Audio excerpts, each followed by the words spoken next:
Hello there, and welcome back to the channel. We've got a new dog for you. This is Emily.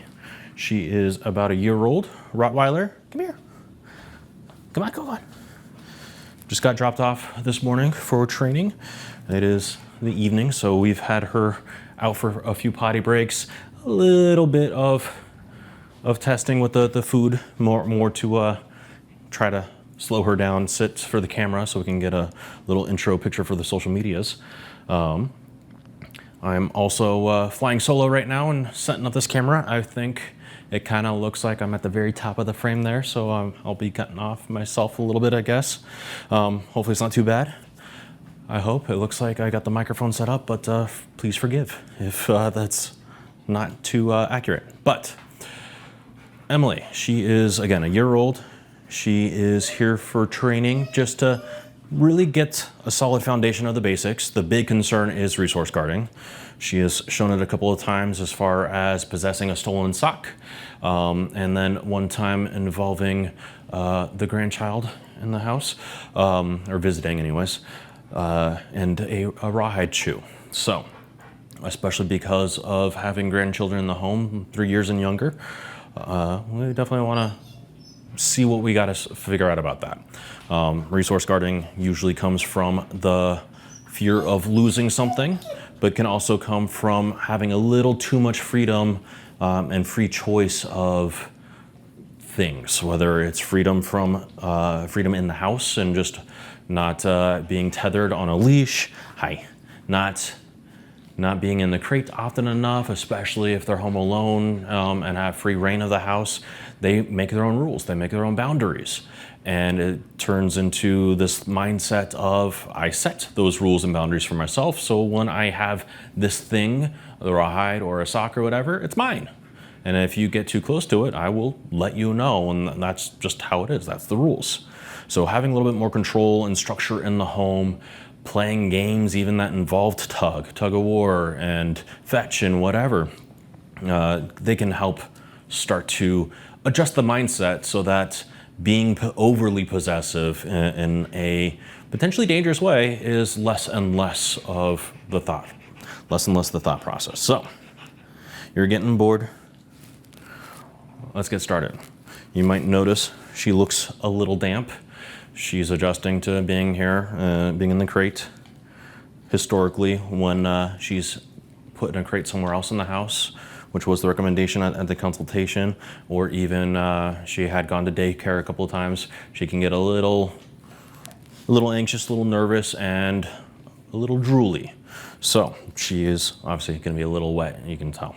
I would say this is the third, fourth time that we've had her out for potty breaks since being dropped off, and each time she's been less and less wet. So I think she is adjusting just fine, given the starting point and our expectations. But without further ado, sit. Yes. Let's get started. Sit. Yes. Whoops, dropped it. Sit. Yes. Good girl. Emily, sit. Yes. Down. Yes. Down. Yes. Down. Yes. As of my little work with her in the consultation, this is about the same food drive that I saw there. Come here. Good. Like she's attracted to it. She kind of works for it. Down. Yes. But she's not so driven to work very hard for it. Down. Yes.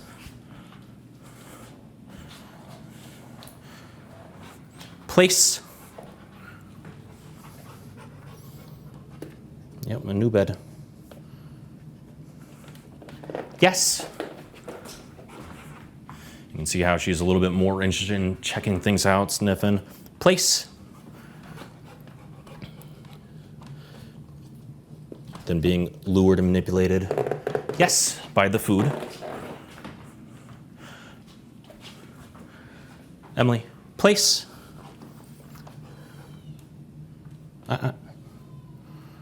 She hears one of the dogs in the other room whining.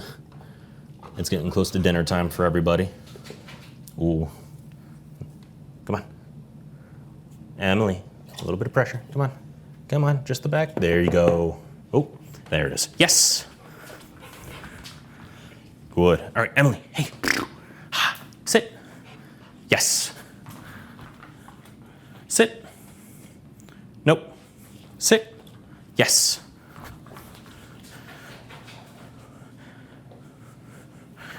Nope, she can hear the dog scratching in the crate, and that's what this is, thinking it's coming from out the window. Emilie, nope, let's go. Come on, go, go, yes.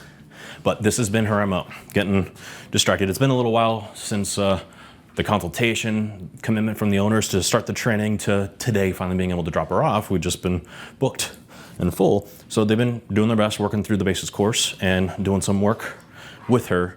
But it sounds like they've been doing a good job keeping up with us and communicating some of the concerns, questions, struggles, and this is among them, where she will get tuned out from the work, not so focused, and just kind of wants to do something else. And in this case, it's because of another dog that's getting a little impatient because we're getting close to dinner, and I'm now doing this extra activity. Sit. So. A little bit of, nope, a little bit of leash pressure. Yes, come on. A little extra excitement, movement, and I switch back to the sits, the simple ones. Sit. Pressure. Yes, come on. A little extra oomph, a little enthusiasm, pizzazz, if you will, after the yes and the movement, trying to trigger and get into a little bit of the prey drive there. Emilie, come on. Hey, sit. Yes. Basically, I'm forcing myself to put in extra energy to be more attractive than anything else. And I have an extra struggle here. Sit. Yes. Because this is our very first session. Sit. Ignore the other dog. Come on. Emilie.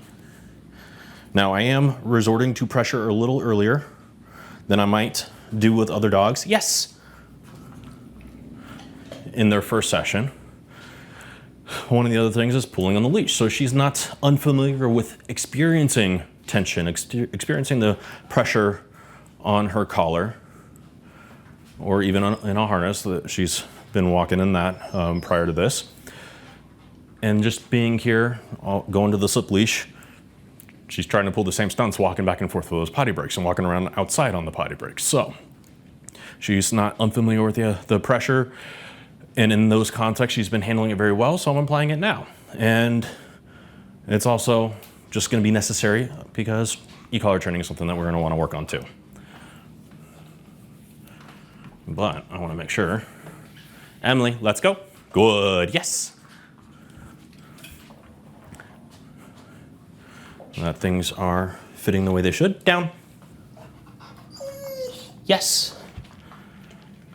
Now she's also had a little bit of prior puppy training. Come on, Emilie. Good. Let's go, let's go. So these positions, yes. At least the sit and the down. Emilie, come on, place. Are not unfamiliar for her. Yes. So I'm not really trying to teach her what these positions are. I'm just saying where she's at. Always, the very first session is less about teaching anything as far as the technical skills and more about starting this relationship building process. But I can see we're getting a little tapped out here. What's this?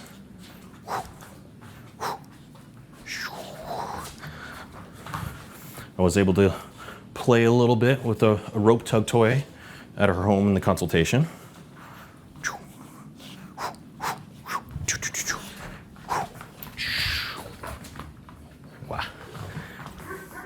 Come on. There you go.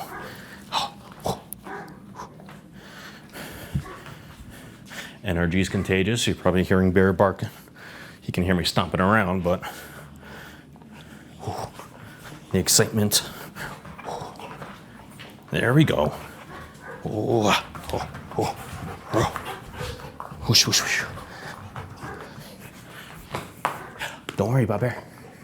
Come on. Good. What if I throw it? What are you gonna do? Gonna get it? Come on, Emilie, bring, yeah! Bring it. Or leave it. Good girl.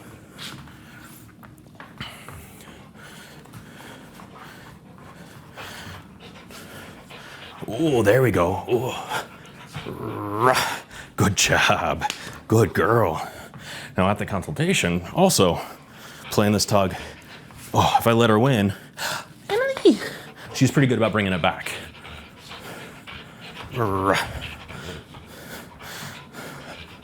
Oof. Good girl. Come on, bring.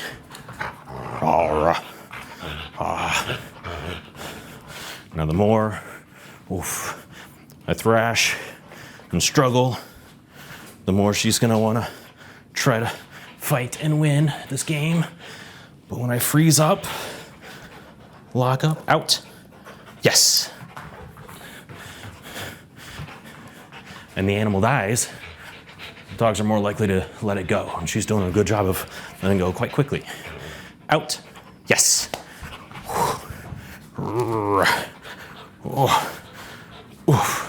Good girl. Good job. Now, because of the game, there we go. I'm not too worried about the growl that you saw there. It was more the quick going back to grab the toy as I was reaching for it.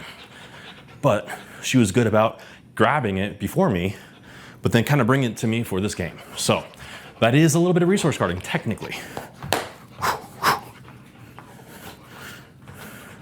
But if we can make it more about the game and have this same type of conversation with a sock, with the rawhide, as much as we're not gonna tug and play with those items.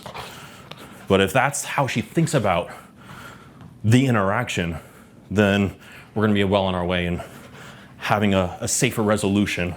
Maybe not a cure, that's never really gonna be the case, but a solid, safe resolution to the resource guarding, especially around the grandchildren.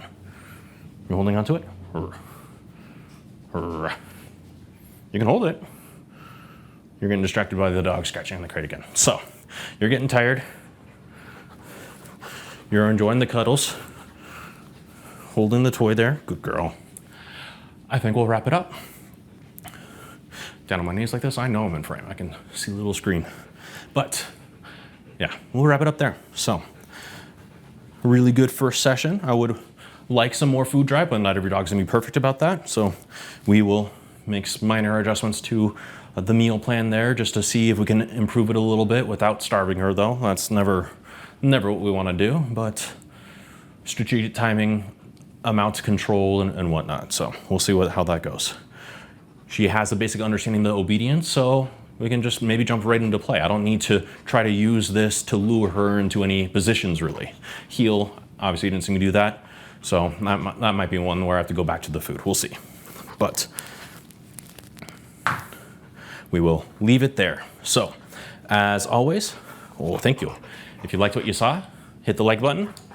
If you have any questions about anything, drop them in the comment section down below. And be sure to subscribe so you can keep up with us and everything else that we got going on. Otherwise, we'll see you guys in the next one. Good girl. Ooh. All right. Out. No. Out. Good. No. Good. All done. I need to go turn off the camera. I don't have Kate behind to do that. Come on. All done.